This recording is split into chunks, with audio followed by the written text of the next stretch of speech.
रूस के पास विश्व की सर्वश्रेष्ठ वायु रक्षा प्रणाली है, इतनी प्रभावी कि यूक्रेनी ड्रोन ने एक ही दिन में 40 रूसी जेट्स को नष्ट कर दिया। यूक्रेन ने ऑपरेशन स्पाइडरवेब के तहत रूस के 100 से ज्यादा सैन्य ठिकानों पर ड्रोन हमले किए। मीडिया ने इसे साहसी कहा और यह रूस पर एक असाधारण अभूतपूर्व हमला था। और याद रखिए, हम सिर्फ एक ही ऑपरेशन की बात कर रहे हैं। यूक्रेन द्वारा रूसी क्षेत्र के अंदर कई हमले किए गए हैं, जिसमें कुछ मामलों में S-400 भी नष्ट हो गया है। कई लोगों ने S-400 की क्षमता को कम समझा है, लेकिन वास्तविकता इससे भिन्न है। तुर्की ने नाटो सदस्य होने के बावजूद यही सिस्टम रूस से खरीदा था। चीन और भारत ने भी S-400 तैनात किए हैं। तो अगर रूस की वायु रक्षा प्रणालियां इतनी शक्तिशाली हैं, तो यूक्रेन ने उन्हें उन्हीं के खेल में कैसे हरा दिया? तो कहानी रूस यूक्रेन संघर्ष से शुरू होती है। मिसाइलें, ड्रोन, विमान और अन्य सभी प्रकार के हथियारों का प्रयोग किया जा रहा था। कभी कभी ऐसा लगता था कि रूस जीत रहा है, और कभी कभी यूक्रेन ने उन्हें हर कदम पर पछताने पर मजबूर कर दिया। 1 जून तक युद्ध पेंडुलम की तरह झूलता रहा, जब सब कुछ बदल गया। यूक्रेन के ऑपरेशन स्पाइडरवेब ने उस दिन पूरी दुनिया को हिला दिया था। यह रूस पर यूक्रेन का एक विशाल समन्वित ड्रोन स्ट्राइक हमला था। इसने रूस के 4 प्रमुख एयरबेसों पर हमला किया, जिसमें उसके लंबी दूरी के स्ट्राइक फ्लीट का लगभग 1/3 हिस्सा और $7 अरब से ज्यादा की संपत्ति नष्ट हो गई। यूक्रेनी अधिकारियों ने दावा किया कि 40 से अधिक रूसी लड़ाकू विमान निशाना बने। अमेरिकी खुफिया ने कहा कि लगभग 20 विमान क्षतिग्रस्त हुए और 10 पूरी तरह नष्ट हुए। कीव के अधिकारियों के अनुसार इस हमले में 40 से अधिक Tu-95, Tu-160 और Tu-22 M3 रणनीतिक बमवर्षक विमान या तो नष्ट हो गए या बुरी तरह क्षतिग्रस्त हो गए। साथ ही एक A-50 airborne early warning jet भी तबाह हो गया। रूस भी नुकसान से इनकार नहीं कर सका। मुरमांस्क और इर्कुत्स्क के एयरफील्ड्स पर विमानों में आग लग गई और पूरी रात जलते रहे।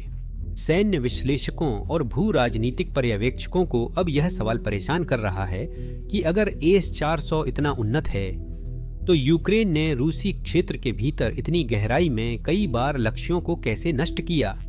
रूस सिर्फ S-400 पर निर्भर नहीं है, उसके पास बहुस्तरीय सुरक्षा कवच है।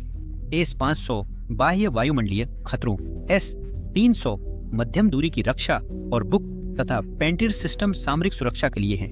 रूस की रक्षा प्रणाली भारत में सफल रही, लेकिन रूस में क्यों असफल हुई, यह समझने के लिए हमें पहले यह जानना होगा कि रूसी रक्षा प्रणाली वास्तव में करती क्या है। YouTube का एल्गोरिदम रूस की अजेय प्रणाली के बिखरने के हमारे प्रदर्शन को दबा देता है। अगर यह कहानी आपको पसंद आई तो लाइक और सब्सक्राइब करना न भूलें। यह वीडियो लोगों को युद्ध के मैदान पर वास्तव में क्या हो रहा है, इसका एक झलक देने में सहायक है। S-400 ट्रायम्फ मिसाइल सिस्टम रूस की वायु सुरक्षा का सबसे उन्नत और महत्वपूर्ण हथियार है। नाटो द्वारा S-31 ग्राउलर नाम दिया गया यह सिस्टम दुनिया के सर्वाधिक उन्नत सतह से हवा मिसाइल रक्षा प्रणालियों में गिना जाता है। 2017 में वैश्विक रक्षा विशेषज्ञों ने इसे अब तक के सर्वश्रेष्ठ वायु रक्षा प्रणालियों में से एक बताया। रूसी सरकारी अखबार प्रावदा के मुताबिक लगभग 7-8 लॉन्चर वाले एक बटालियन की लागत करीब 200 मिलियन अमेरिकी डॉलर है। हालांकि यहाँ एक कड़वी सच्चाई है। अभी तक जो कुछ भी हमने बताया वह सब सिद्धांत, लैब परीक्षण, सैन्य अभ्यास और सुनियोजित प्रदर्शनों पर आधारित था। 2022 से पहले S-400 ने कभी किसी पूर्ण पैमाने के युद्ध का सामना नहीं किया था। हाँ, इसे दिसंबर 2015 में सीरिया संघर्ष के दौरान एक बार तैनात किया गया था। एक तुर्की F-16 द्वारा सीरियाई तुर्की सीमा के पास एक रूसी Su-24 को मार गिराने के बाद रूस ने तुरंत सीरिया के केमेनिम एयरबेस पर एक S-400 बैटरी तैनात कर दी। संदेश साफ था, सीरियाई हवाई क्षेत्र से दूर रहो। लेकिन S-400 का वास्तव में कभी इस्तेमाल नहीं हुआ। कोई मिसाइल नहीं दागी गई, एक भी बार नहीं। यह नेटो और तुर्की के विमानों को डराने के लिए एक कूटनीतिक कदम था, उन्हें गिराने के लिए नहीं। कुछ समय तक यह रणनीति काम आई। दुनिया प्रभावित हुई। रक्षा पत्रिकाओं ने प्रशंसात्मक समीक्षाएं छापी, सरकारों ने ऑर्डर दिए, परंतु सच्चाई यह है कि वास्तविक युद्ध में S-400 की क्षमता के बारे में किसी को ठोस जानकारी नहीं थी। किसी सिस्टम का असली मूल्यांकन तभी हो सकता है जब उसकी परीक्षा वास्तविक युद्ध परिस्थितियों में की जाए। और जब आखिरकार S-400 की परीक्षा हुई तो वह अपनी बनाई गई छवि पर खरा नहीं उतरा। 2022 में रूस ने यूक्रेन पर हमला किया और अपने airbase, missile launcher, command centre व सप्लाई रूट्स की सुरक्षा के लिए रूसी यूक्रेनी सीमा पर S-400 बैटरियां तैनात कीं। शुरुआत में सिस्टम ने बेहतरीन तरीके से काम किया। 25 फरवरी 2022 को युद्ध शुरू होने के एक दिन बाद एक S-400 ने कथित रूप से कीव के ऊपर एक यूक्रेनी Su-27 फाइटर जेट को मार गिराया। S-400 ने खुद को साबित कर दिया लगता है, लेकिन एक बात कई लोगों ने मिस की। S-400 रूस का इकलौता हथियार नहीं था। उसके पास अगली पीढ़ी की S-500 प्रोमेथेई प्रणाली भी थी। यह वायु रक्षा का भविष्य था, जो बैलिस्टिक मिसाइलों को मार गिराने, हाइपरसोनिक हथियारों को ट्रैक करने और लो ऑर्बिट सैटेलाइट्स को इंटरसेप्ट करने में सक्षम थी। यह पहले ही उच्च ऊंचाई पर इंटरसेप्शन परीक्षण पास कर चुका था। 2024 तक यूक्रेनी खुफिया एजेंसी ने पुष्टि की कि रूस की S-500 रेजिमेंट के कुछ हिस्से क्रीमिया में कर्च ब्रिज की सुरक्षा के लिए तैनात किए गए थे। लेकिन समस्या यह है कि सिर्फ एक ही सक्रिय S-500 रेजिमेंट है, जिसमें 4 बैटरियां हैं और वह भी पूरी तरह चालू नहीं है। इस सिस्टम में अभी भी मिसाइल एकीकरण की पूर्ण कमी है।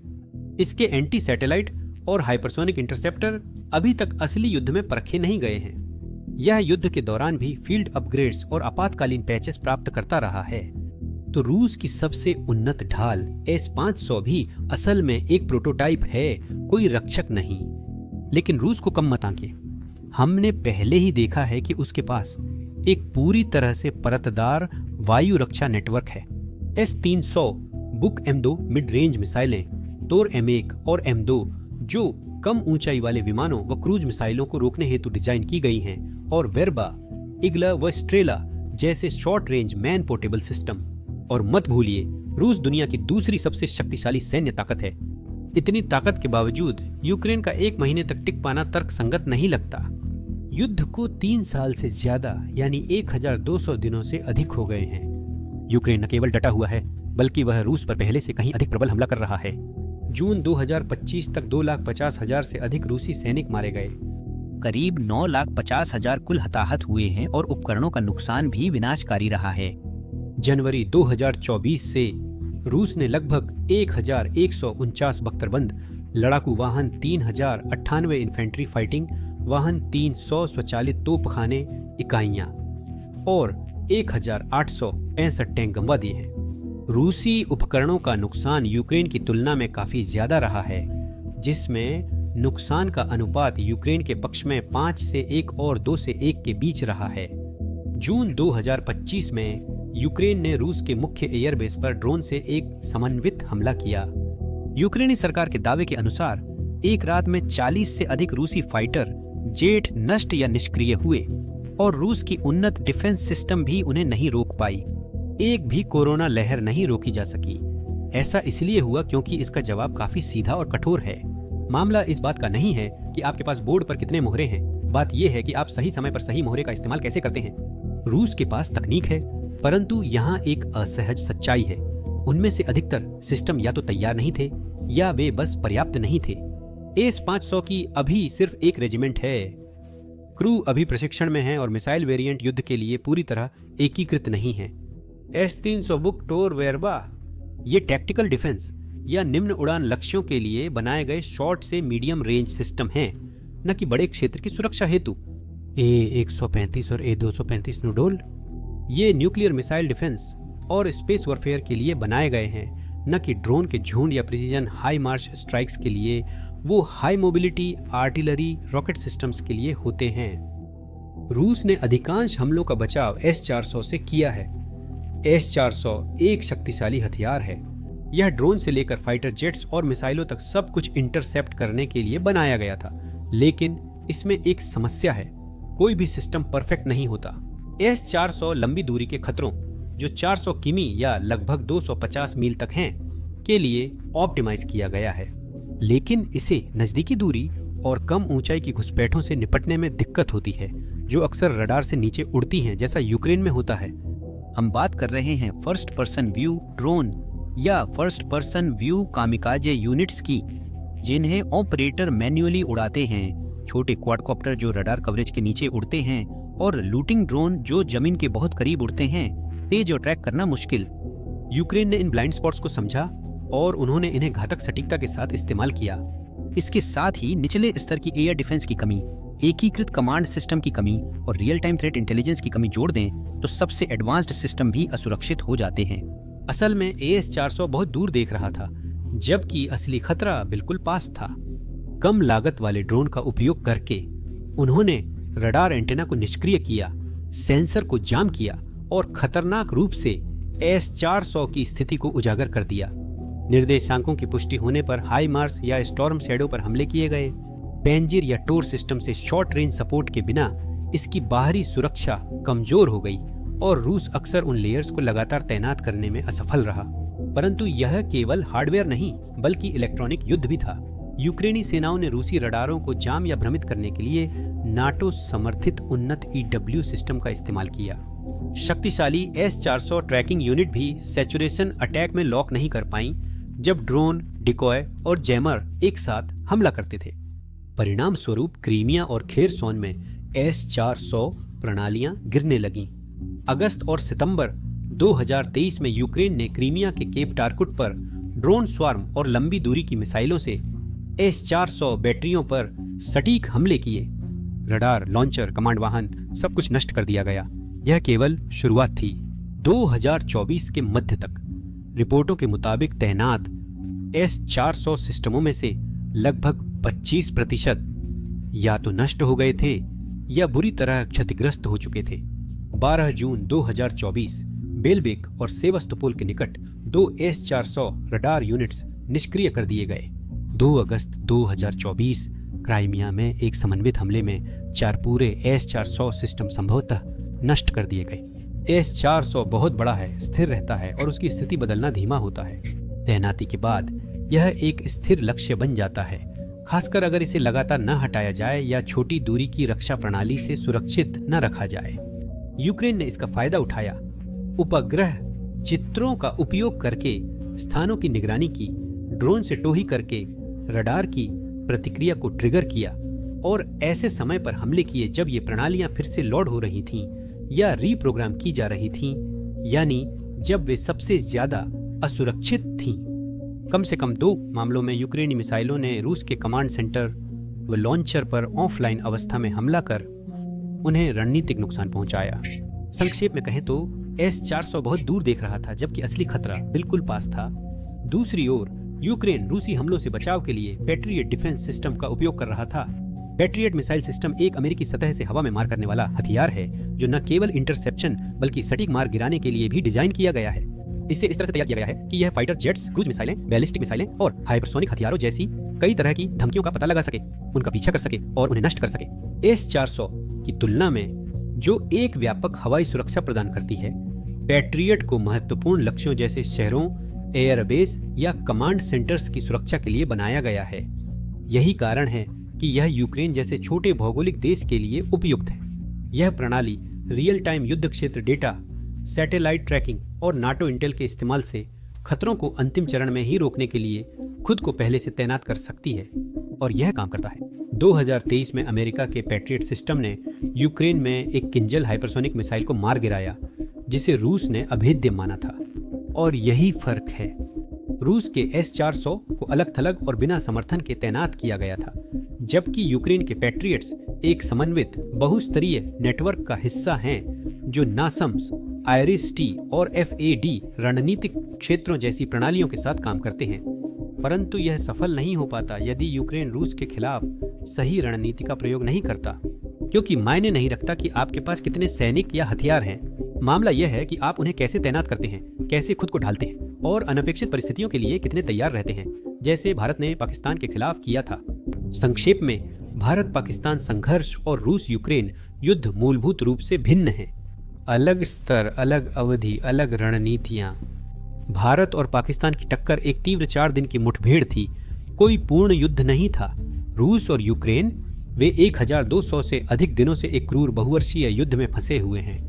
जमीन पर देखने में ऐसा लगता है कि सिर्फ रूस और यूक्रेन ही शामिल हैं, लेकिन मोर्चे के पीछे हकीकत कहीं ज्यादा जटिल है। यह केवल एक क्षेत्रीय युद्ध नहीं, बल्कि एक प्रॉक्सी युद्ध है जिसमें बाहरी शक्तियां दोनों पक्षों का समर्थन कर पर्दे के पीछे से परिणामों को प्रभावित कर रही हैं। रूस अब सिर्फ अपनी रक्षा उद्योग पर निर्भर नहीं है, उसके सोवियत युग के भंडार खत्म होते जा रहे हैं। उसकी उत्पादन लाइनें पूरी तरह से खिंची हुई हैं, इसलिए मॉस्को ने अपने अनौपचारिक सहयोगियों से मदद मांगी। काउंसिल ऑन फॉरेन रिलेशंस यानी CFR के अनुसार ईरान ने रूस को लगभग 3000 ड्रोन दिए हैं, जिनमें मुख्य रूप से घातक शाहिद 136 मॉडल शामिल है। रूस अब उत्तर कोरिया से बैलिस्टिक मिसाइलों सहित गोला बारूद, रॉकेट और तोप के गोले प्राप्त कर रहा है, जिन्हें कथित रूप से पूर्वी यूक्रेन में इस्तेमाल किया गया है। उत्तर कोरिया ने भी यूक्रेन युद्ध के लिए रूस को सैनिक किराए पर दिए हैं। इस बीच चीन ने रूस को ड्यूल यूज तकनीकी घटकों, ड्रोन पुर्जों, सैटेलाइट खुफिया जानकारी और संभवतः हथियार प्रणालियों में इस्तेमाल होने वाले सैन्य ग्रेड ऑप्टिक्स व इलेक्ट्रॉनिक्स उपलब्ध कराए हैं। लेकिन ईरान, उत्तर कोरिया और चीन के समर्थन के बावजूद रूस अभी भी संघर्ष कर रहा है, क्योंकि यूक्रेन को नाटो और खुद संयुक्त राज्य अमेरिका का समर्थन प्राप्त है। यह समर्थन न केवल प्रतीकात्मक बल्कि पैमाने में भी अभूतपूर्व है। 2022 से अब तक अमेरिका ने यूक्रेन को $66.9 बिलियन की सैन्य सहायता दी है। 2014 के क्रीमिया संघर्ष से कुल 69.7 बिलियन की मदद मिली है। इसमें फंडिंग, हथियार, लॉजिस्टिक्स, खुफिया जानकारी और रियल टाइम युद्ध क्षेत्र समन्वय शामिल है। अमेरिका ने प्रेसिडेंशियल ड्रॉडाउन अथॉरिटी लागू की है, जो एक आपातकालीन शक्ति है जिससे सक्रिय अमेरिकी सैन्य भंडार से हथियार स्थानांतरित किए जा सकते हैं। अगस्त 2021 से अब तक यह 55 बार यूक्रेन के समर्थन में प्रयोग हुआ है। ये $31.7 बिलियन से अधिक मूल्य के उपकरण हैं, जो अमेरिकी रक्षा विभाग के भंडार से सीधे भेजे गए हैं, जिनमें सटीक हथियार, ड्रोन, वायु रक्षा प्रणाली और संचार नेटवर्क शामिल हैं। यूक्रेन की सहायता के लिए लगभग 50 देशों ने कदम बढ़ाए हैं, जिससे द्वितीय विश्व युद्ध के बाद पहली बार एक वैश्विक सैन्य गठजोड़ बना है।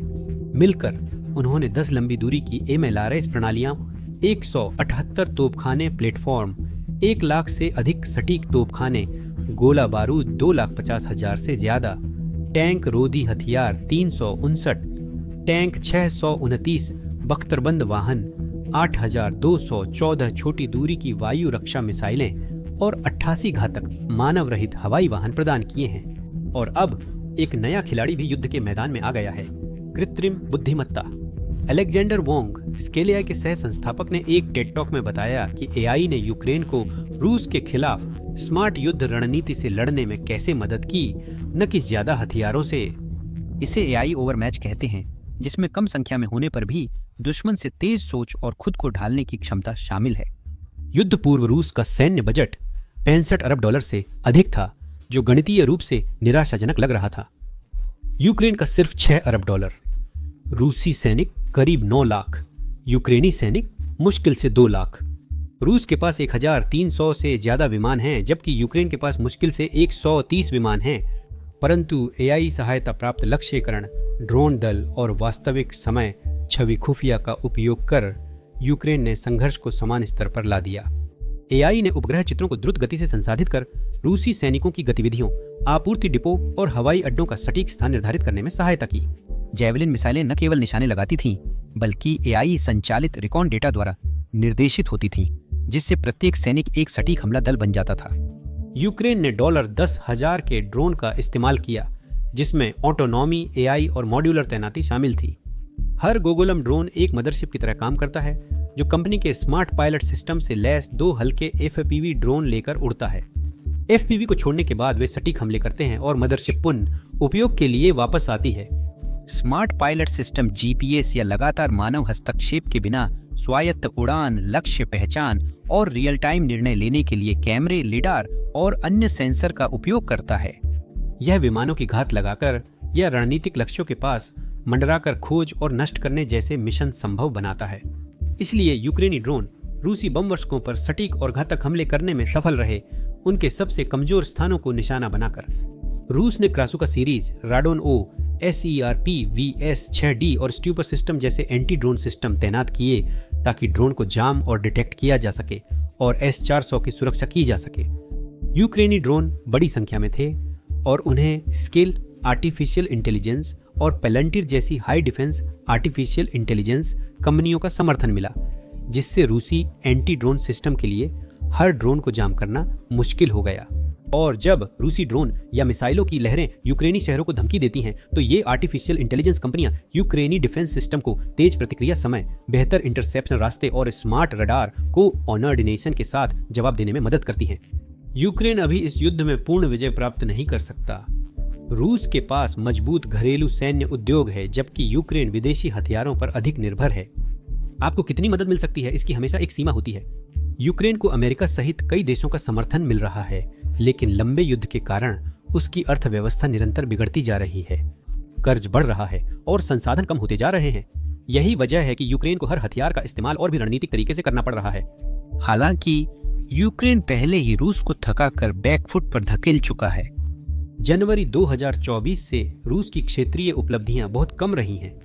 अवदियुका के पूर्व में प्रोकोव्स्क की ओर बढ़ते हुए लगभग 3100 वर्ग किमी पर कब्जा, कोपियान्स्क के उत्तर पूर्व में करीब 500 वर्ग किमी और पूरे मोर्चे पर 1.5 साल में कुल 5000 वर्ग किमी से कम क्षेत्र पर नियंत्रण। अप्रैल 2025 तक रूसी सेनाएं प्रतिदिन केवल 6 वर्ग किलोमीटर की दर से बढ़ रही थीं। मार्च 2022 में संघर्ष की शुरुआत के बाद मात्र 5 सप्ताह में रूस ने 1,20,000 वर्ग किमी क्षेत्र पर अधिकार जमा लिया था। हालांकि यूक्रेन ने जवाबी हमला किया और अप्रैल 2022 तक 50,000 वर्ग किमी क्षेत्र वापस ले लिया। उसी वर्ष के अंत में खार्किव और खेरसोन के प्रसिद्ध प्रत्याक्रमणों में यूक्रेन ने महज 11 सप्ताह में 17,000 वर्ग किमी क्षेत्र पुनः प्राप्त किया। यूक्रेन की युद्ध रणनीति से पता चलता है कि रूस के यूक्रेन में असफल होने का सबसे बड़ा कारण न तकनीक, न हथियार, बल्कि खराब खुफिया जानकारी थी। पुतिन का आक्रमण से पहले निर्णय लेना लगभग पूरी तरह ऊपर से नीचे तक था। मैं समझाता हूँ। गोपनीयता के जुनून में उन्होंने सलाह केवल सैन्य सलाहकारों के छोटे आंतरिक समूह तक ही सीमित रखी। रूस के विदेश मंत्री सर्गेई लावरोव को भी 24 फरवरी 2022 के संघर्ष के दिन तक सूचना नहीं दी गई थी। बेलारूस में तैनात रूसी फील्ड कमांडरों को अंदाजा नहीं था कि कुछ घंटों बाद वे पूर्ण पैमाने के युद्ध का नेतृत्व करेंगे। पुतिन की सरकार बाहर से शांत दिखती थी, लेकिन गुपचुप एक बड़े चौंकाने वाले हमले की तैयारी कर रही थी। गोपनीयता के लिए भारी कीमत चुकानी पड़ी। आक्रमण योजना की गंभीर समीक्षा नहीं हुई, असहमति की गुंजाइश नहीं थी और कुछ गलत होने पर कोई वैकल्पिक रणनीति नहीं थी। योजना कागज पर संभव लग रही थी, लेकिन हर स्तर पर उसमें अब व्यावहारिक उम्मीदें और अति आत्मविश्वास था। और किसी ने सबसे जरूरी सवाल नहीं पूछा, अगर हमारी धारणाएं गलत हों तो क्या होगा? और वे गलत थीं। 2 गलत धारणाएं। पहली, यूक्रेन की सेना तेज हमले में ढह जाएगी और दूसरी, कीव गिर जाएगा, नेताओं को गिरफ्तार या मार दिया जाएगा। अधिकांश यूक्रेनी या तो रूस का स्वागत करेंगे या तटस्थ रहेंगे। रूस के यूक्रेन में जासूसों द्वारा युद्ध के बाद की स्थिति को नियंत्रित करने की उम्मीद थी, लेकिन ऐसा नहीं हो पाया। विडंबना है कि पुतिन अपनी खुफिया एजेंसी से अंधे हो गए, जबकि अमेरिकी एजेंसी को सब कुछ पता था।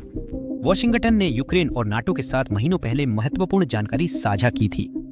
कुछ सहयोगी संदेह में थे, फिर भी यूक्रेन चुपचाप युद्ध की तैयारी कर रहा था। हथियार जमा करना, सेनाओं को फैलाना और शहरों को मजबूत बनाना। पुतिन ने SVR रूस की विदेशी खुफिया सेवा पर अंधविश्वास किया, जिसने उन्हें यूक्रेन पर आक्रमण को लेकर भ्रमित किया। यूक्रेन में मौजूद एजेंटों ने बड़े पैमाने पर दल बदल, उत्साहित भीड़ और न्यूनतम विरोध का वादा किया था। उन्होंने एक जलता हुआ राष्ट्र दिया जो हर गली की रक्षा को तैयार था। उन्होंने विश्व की प्रतिक्रिया को भी गलत समझा। 2024 में क्रीमिया के विलय के बाद पश्चिम ने बहुत कम किया था। यूरोप रूसी गैस पर निर्भर था, इसलिए रूसी विश्लेषकों ने सोचा था कि एक और आक्रमण सिर्फ प्रतीकात्मक विरोध करेगा। वे गलत थे। इसके बाद नाटो की एकता, प्रतिबंध, वैश्विक अलगाव और यूक्रेन को हथियारों की बाढ़ आई। पुतिन को अपनी सेना की आंतरिक कमजोरी का अंदाजा नहीं था, जो शायद सबसे खतरनाक कमी थी। इसका कारण क्या था? तानाशाही में सच्चाई भ्रष्टाचार और भय की परतों से गुजरकर ऊपर तक पहुंचती है। जनरल लोग ईंधन बेचते हैं, कमांडर बजट में से पैसा निकाल लेते हैं और यहाँ तक कि साधारण सैनिक भी काले बाजार में हथियारों के बदले वोडका का सौदा करते हैं। आखिरकार हमले का आदेश मिलने पर कई रूसी बटालियनों के पास न केवल कम सैनिक थे, बल्कि ईंधन की भी कमी थी। दूसरी ओर यूक्रेनी सैनिक अपनी भूमि और गौरव की रक्षा के लिए लड़ने को तत्पर थे। यह प्राचीन काल की एक कथा जैसा है। अपने दुश्मन को कभी कम मत समझिए, भले ही वह कितना भी छोटा हो। छोटा कीड़ा भी शेर को मार सकता है।